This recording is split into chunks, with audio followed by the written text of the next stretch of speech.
Y un poquito me va a quedar acá también conversando con ustedes, porque estos reflejos que también lo describe el libro, antes se hacía en la práctica de fisiopatología. ¿Qué se hacía? Se agarraba una ranita, un bufo, y lo que se hacía, se ponía por esta parte con un estilete, entrábamos por acá y hacíamos una licuación prácticamente del cerebro. El corazón seguía latiendo porque estamos prácticamente teniendo un automatismo cardíaco. Entonces, solamente que generábamos un animal descerebrado. ¿Y para qué servía este nivel cerebral? Justamente para ver una serie de tipos de reflejos posturales o contralaterales o bicilaterales, ¿no? Entonces así se hacía. Entonces cuando se tenía así la ranita, colgaba la ranita, se ponía un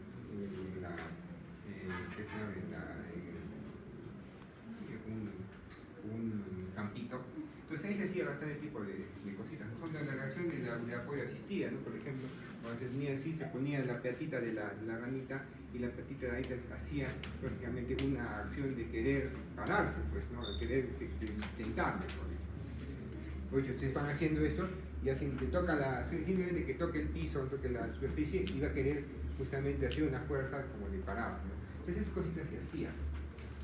Luego, por otra parte, lo que es reflejo de enderezamiento medular, que lo que pasa es que cuando estamos echados de cualquier lugar, como ya no hay un estímulo central voluntario, porque cuando nosotros nos echamos, nos recostamos en la cama de patas para arriba, por ejemplo, estamos ahí conscientes, ¿sí o no? Pero el problema, estos reflejos es cuando no estamos conscientes, cuando no hay un estímulo central y simplemente ponemos de una forma, digamos, viciosa al cuerpo, siempre la columna, siempre la médula va a querer estar recta y por eso comienza a enderezar la médula. Pero sí o sí tiene que no tener un estímulo central. Entonces para eso se denervaba, se celebraba prácticamente antes de esta parte. Y ya no se hace ya bastante tiempo, que se le da también. Era también triste no ver la ranita como se le ponía así. Otra parte interesante es el reflejo de rascado. ¿Sí? Cada uno hemos tenido este punto, el reflejo de rascado, ¿no? De que tenemos una sensación de prurito intenso y al final rápidamente llevamos la mano hacia ese punto, ¿no? Lo interesante de este reflejo es la precisión, ¿no? Con lo que podemos encontrar el sitio justamente de lesión o del prurito, ¿no? De otra parte, lo que hemos estado comentando, que es los espasmos musculares por fractura y por reacción peritoneal. Cuando nosotros estamos fracturados por cualquier cosa, por cualquier noxa, una fractura de fe, una fractura de nuestras manitos, lo que es el radio, cúbito, lo que va a generar es un espasmo muscular reflejo, sí o sí. Ese espasmo también inclusive puede llevar a un influjo que aumente el dolor en esas personas. Imagínense que en vez de tener espasmo, hay una contracción sostenida y esa contracción sostenida puede llevar a calambres, puede generar aumentar el dolor. Entonces, es por ello también, para evitar ese espasmo muscular, cuando hay una luxación, por ejemplo, también va a generar un espasmo que rápidamente dicen, en caliente, lo dicen rápidamente te voy a devolver a la lubricación, por ejemplo, en los esguinces. Yo he visto ahorita la otra vez un TikTok interesante que dicen cuando uno es macho alfa, no sé qué ponen ahí, está con su patineta, se lanza, se cae, se dobla que se llama el tobillo, agarra y se lo pone rápidamente. ¿Han visto eso? Entonces, ¿cómo dicen? Caliente, o sea, cuando se da rápidamente la noxa, obviamente no va a haber este espasmo muscular reflejo, ¿no? Entonces al final rápidamente podemos regresionar la articulación a su lugar. Cuando ya pasa un tiempo vamos a tener un espasmo muscular y eso va a ser difícil. Es por ello, si yo quiero, por ejemplo, tengo una luxación o quiero reducir una fractura, ¿qué hacen los médicos? Cuando son unos niñitos, los adultos es más trágico, ¿no? Ya aguanta, y escala, ¿no? Es un dolor intenso, nunca lo he sentido, pero yo lo he hecho, sí, ya jala, así, pero debe ser terrible en la persona el dolor. O si no, ¿qué se les pone? Se les pone midazolam. ¿He escuchado el midazolam? Un bolito de midazolam. ¿Para qué? Para que se relajarlos y como los relajo, de alguna manera también borro este espasmo muscular para que podamos de alguna manera reducir la fractura o reducir que sea esa luxación que tiene el paciente. La irritación peritoneal, eso lo vamos a mirar más cuando hagamos la parte del digestivo. Y cualquier noxa, cualquier irritación de nuestro peritoneo va a llevar a este espasmo muscular, que al final, si es algo peritoneal, una irritación peritoneal puede ser por sangre, un embarazo ectópico, ya sea por un estallamiento del apéndice, ¿no? Por una apendicitis aguda gangrenada perforada, al final esa pus, esa sangre o esa sustancia irritante del peritoneo, vamos a tener una reacción peritoneal. ¿Y cómo es una reacción peritoneal? Ustedes van a mirar al paciente y es como tal, pues es abdomen en tabla, ¿verdad? Y es duro, pues duro. Pero ustedes pongan suavecito, no puedo, pues. Es algo reflejo, está duro, pues. Por más que ustedes quieran, pero suavecito, no está duro. Basta que ustedes miren un abdomen que se llama así, bien duro, bien tenso, y que está con un dolor intenso, ¿qué van a pensar? Que sea algo peritoneal, una reacción peritoneal. Y si están pensando que probablemente ha tenido una cronología de Murphy, por ejemplo, que tenga una migración de dolor, pues pensarán en una apendicitis, una colecistitis capaz, inclusive a un embarazo ectópico, si lo que hemos visto la semestre anterior, ¿no? El semestre anterior y la fase anterior. ¿Estamos de acuerdo? Entonces todos son reflejos de la parte neuronal. Los calambres también se describen, ¿no? Con los calambres. Al final de cuentas hay una noxa, porque ya sea nuestro músculo ha estado en sobreuso, hay mayor cantidad de formación de ácido láctico, hay dolor, y eso va a generar una contracción. Pero ¿cuál es el punto? Que va a generar retroalimentación positiva, no negativa. Lo correcto debería ser negativa. ¿Quién estaría fallando ahí? El órgano tendinoso del Golgi. El órgano tendinoso del Golgi falla muchas veces, no le hace una reacción negativa y se genera. A medida del uso hace una retroalimentación positiva. Y esa retroalimentación positiva, ¿qué nos va a generar? Más contracción, y vamos a tener al final un calambre. Más contracción, ¿qué va a generar? Más uso de oxígeno. Como no hay oxígeno, prácticamente hace un círculo vicioso y al final tenemos un dolor intenso, ¿no? Que inclusive hay calambres que pueden llevar a desgarro muscular o inclusive a fracturas por abducción alta, ¿no? ¿Sí hay? Yo he visto 2 veces así una calambre de acá del cuádriceps de un deportista que le generó una fractura por abducción, o sea, prácticamente aquí lo que han visto ustedes por acá, que prácticamente ha rasgado un poco la tuberosidad tibial, ¿no? Que tenemos acá en el cerca del tendón. Eso pasa, ¿no? Mucho cuidado con los deportistas. Los reflejos autonómicos de la médula espinal, la parte de lo que es sistemas autonómicos lo vamos a ver la próxima semana, en la primera parte. La segunda parte, mejor dicho, porque ya en la primera parte vamos a terminar la parte de lo que es la función motora. Entonces, ¿qué tenemos que mirar? La médula, ¿de qué se va a encargar? Y hablamos de la parte autonómica del tono vasomotor. Ese tono vasomotor generalmente va a mantener a nivel sistémico que una resistencia vascular sistémica adecuada. Entonces ya eso hemos visto en la parte de circulatorio también, ¿no? Debemos tener una buena resistencia vascular sistémica, ¿para qué? Para tener una buena presión arterial. Si teníamos un problema de una vasodilatación, por ejemplo, un shock anafiláctico, un shock distributivo, un shock séptico, ¿qué pasaba con ese capilar? Se hacía más ancho, ¿sí? Se dilataba. Y si dilataba, lo que va a generar es hipertensión. ¿Qué más estamos de acuerdo acá? ¿Qué vamos a ver acá? Lo que son las sudoraciones, lo que es los intestinales, como hemos dicho, que se mueve, no se mueve el intestino y al final puede generar hilo, estamos viendo. Lo que hemos comentado inicialmente, lo que es la vejiga neurogénica, ¿no? La ecuación de la vejiga va a estar bien implicada en la médula. Y si tenemos una sección, una lesión en nuestra medulita o a nivel central que no va a llevar información, vamos a tener problemas con el vaciamiento de la vejiga.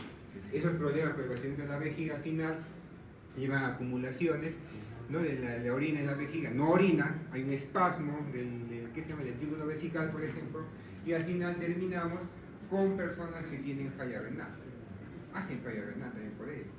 ¿Qué tipo de falla renal será? ¿Prerrenal, porrenal, terrenal? Porrenal. Hacen falla renal porrenal. Porque están crónicamente con retención urinal. Se va a comportar igual que una próstata agrandada, o se va a comportar igual que un cáncer que está obstruyendo la salida. Entonces me genera este tipo de lesiones. Entonces, ¿cuál será el tratamiento para estas personas? Si yo no controlo bien mi vejiga, si hay una alteración, será ponerle una sonda vesical. Y colocarle una sonda vesical, ¿a qué lo condeno? A infecciones. Entonces, es triste, ¿no? Las personas van a ver cuando ustedes estén en el hospital paciente con vejiga neurogénica de biología, ya sea por una CB, secuela de un trauma medular, cualquier tipo de etiología, vienen por infecciones crónicas urinarias, portador de zona vesical, 5 años crónico. Entonces, ¿qué le van a poner antibiótico? El máximo antibiótico. ¿Por qué? Porque todos ya reciben cualquier cantidad de ciclos de antibióticos, ha hecho resistencia. ¿Por qué? Porque sigue la sonda ahí. Si sigue la sonda ahí, va a seguir colonizada, por más que le cambie, va a seguir colonizarse nuevamente, es una estructura externa, y al final una infección la puede llevar a la muerte. La tristeza es cuando hay lo que es sección medular. Cuando hay sección medular, y uno de sus compañeros, uno de sus grupos va a comentar ese tema, ¿no? Lo que es sección medular, lo que es el traumatismo vértebro-medular.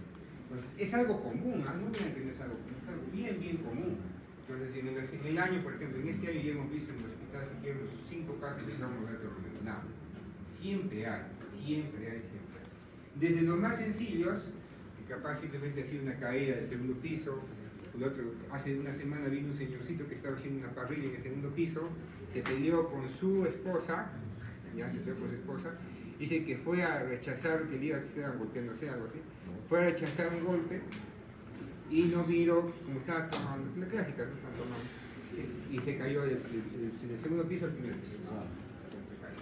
Le golpeó la cabecita e hizo que se llama una no sección, hizo un traumatismo, una pequeña lesión, una fractura de la cervical, pero con compromiso siempre de la parte medular. Pasa, o sea, de todas maneras, hay esos casos. Yo sé, cuando ustedes están en el CERUM, por ejemplo, cuando ustedes están haciendo las corridas de toros, como estamos viendo, la parte de la yunzada, o los takanaku, y yo he visto que cada rato se dan patadas voladoras, no sé cómo, no les puede. Entonces, al final de cuentas, siempre pueden tener lesiones a nivel medular. Los accidentes de tránsito. ¿Cuándo también sucede esta parte de lesiones medulares o traumatismo medular? En los accidentes de tránsito. Los carritos antiguos. ¿Qué tienen los carritos antiguos? Su cinturón de seguridad. Como siempre se dice, el cinturón de seguridad no te matará, no te salvará de morir, pero quedarás paralítico. ¿Por qué? Porque viene por acá el cinturón. ¿Qué va a pasar? Esta parte te va a jalar para atrás, ¿sí? Pero esta parte no. Por eso es que se llama esta parte. Eso se va para adelante, eso se queda en la silla. Por eso es que ha aparecido ¿quién? Los airbags. Los airbags, cuando se explota el airbag, todo te va para atrás. Entonces no te genera esa lesión justamente a nivel ligamento. Igual te evita también lo que es el latigazo. ¿Cuál es el fenómeno del latigazo? Choca, ese latigazo también te puede generar sección medular. Al final, cualquier lesión de la médula es trágica, ¿no? Desde los antiguos, cuando hemos visto al Superman, ¿se acuerdan del Superman antiguo? No en una silla de ruedas, capaz ustedes ya no lo han visto ya. Entonces, el Superman antiguo, por ejemplo, el primer Superman estaba cabalgando su caballo, se cayó, se hizo una sección y terminó prácticamente cuadripléjico con un ventilador siempre de transporte. El actor. Con el actor, no el actor.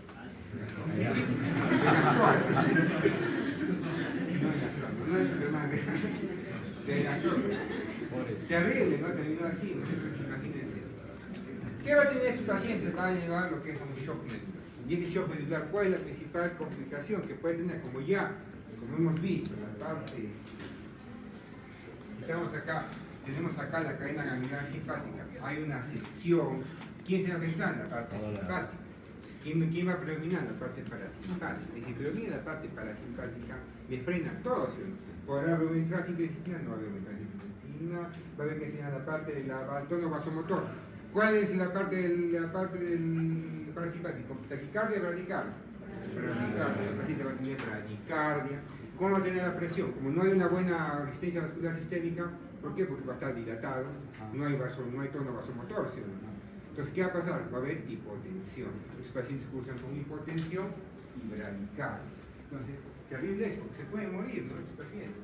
Y muy aparte, si es una sección bien arriba, una sección a nivel cervical alta, lo que va a generar también es problemas con los músculos respiratorios y no respiran. Muchos de los pacientes que mueren en las carreteras pueden ser por secciones medulares altas y al final no respiran, pero por más que no tengan ni un daño en otro órgano, si hay una sección alta, no va a respirar. Y si no respira, chao, ¿no? Va a fallecer. Entonces, por eso es terrible lo que es el shock medular y lo que es la parte de la sección De acuerdo al nivel, es lo que va a generar. Entonces acá tenemos, ¿no? Acá miren, esta persona, miren, ha tenido que prácticamente se ha desplazado y cabalgado la médula, ¿no? Y ya prácticamente ha cortado, ¿no?, la parte de nuestra médula. Es terrible. El último, un señor, siempre me acuerdo yo, porque se aferraba a la vida y al final terminó falleciendo, ¿no? Es un señor ciclista que se cayó desde su bicicleta. Porque sus hijitos entraron, me acuerdo, me acuerdo que yo le extubé al paciente, le quité el ventilador para que pueda, se despidió de sus hijitos, pero un día duró sin tubo y otra vez nuevamente a ventilación, falleció por infecciones, ¿no? Generalmente fallece por infecciones, ¿no? Porque como no puede respirar bien, tiene que poner el tubo en la trachea, una traqueostomía. Como no pueden comer bien, tiene que poner una gastrostomía. Como no puede orinar normalmente, tiene que estar con una sonda vesical. Y que sonda por todos lados, infección. Y la mayoría de pacientes secuelados me pueden poner por infección. Y esta vez. Ya les voy a traer otras tomografías de la. Entonces ya como para para continuar con la parte motora, ahora tenemos que ir a la parte ya de nuestra cabecita, ¿no? Vemos un parte de la cabecita, y a la próxima semana vamos a ver los fascículos, y al final terminamos con las ganglios basales, y comenzamos con el sistema autonómico, y ahí terminamos la primera parte motora. Interesante, ¿cierto? Al final vamos a terminar no me acuerdo, estaba calculando los tiempos. Entonces, cuando ya hablamos de nuestro encéfalo, ¿qué quiere decir? Que vamos a tener ya movimientos conscientes. Y si hay una conciencia en los movimientos, es que van a ser unos movimientos ya mucho más avanzados, mucho más coordinados. Vamos a tener capaz posturas especiales para trabajo, para poder hacer algún tipo de manualidad.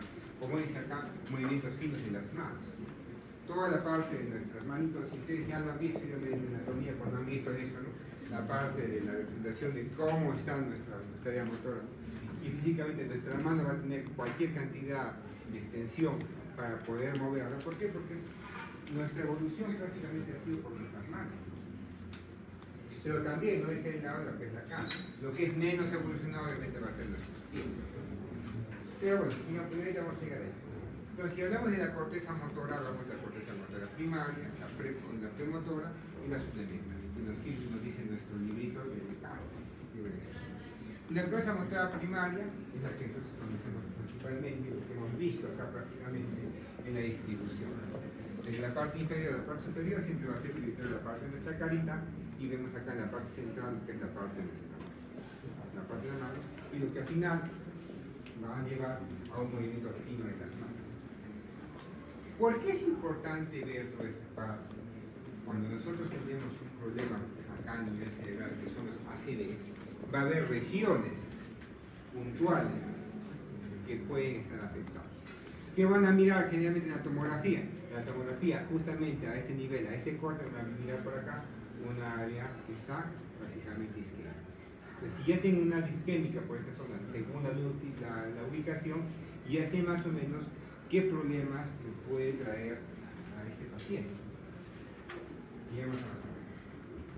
Y lo que es la corteza premotora, como dicen, va a ayudar justamente a la corteza motora primaria para movimientos complejos, muchas veces relacionándose con lo que son los ganglios basales para poder tener una mayor complejidad de los movimientos, y también puede generar, puede utilizar esta área motora para movimientos, lo que se llaman neuronas en espejo, movimientos en espejo o repetitivos, ¿no? Justamente para poder repetir algún tipo de ejercicio, algún tipo de movimiento que queramos copiar.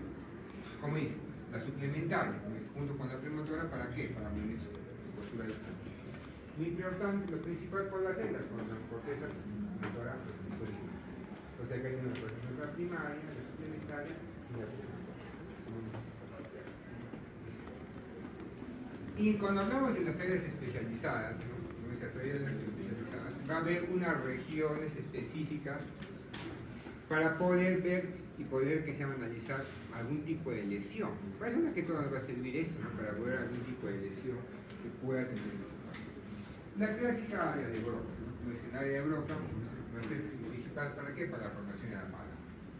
Y si vemos acá, va a ser un impactar justamente al área premotora. parte de acá va a ser el área premotora, hasta el área motora. Entonces, este área lo que va a ser, como dice, para la formación de la palabra, para que pueda expresar su palabra, para que pueda vocalizar esa palabra. Entonces, alguna lesión, una hemorragia, un ácido isquémico, alguna cosa que mate esta área, que lesione esta área, el paciente te puede entender, pero poder hablar no va a poder. No puede hablar y no va a poder inclusive articular una cosa. ¿Por qué si también es prioritario saber esto? Porque como hay músculos, lo hay que se llama inervación para poder formar la palabra, ¿dónde se va a formar la palabra? En la laringe, ¿sí? Y estamos ahí prácticamente hablando de las cuerdas vocales. Si hay una lesión a nivel de la área broca, ¿podrá manejar bien las cuerdas vocales? No. ¿Podrá tener una buena manejo de las secreciones? No. Entonces, cualquier lesión en esta área también puede generar problemas en la deglución y problemas también en la respiración. Entonces, terminan muchas veces los pacientes con traqueostomía, porque a veces no pueden manejarse, no pueden generar algún tipo de funcionamiento adecuado de esta área, porque justamente está implicada con la parte de la palabra, justamente la parte de lo que es la lengua.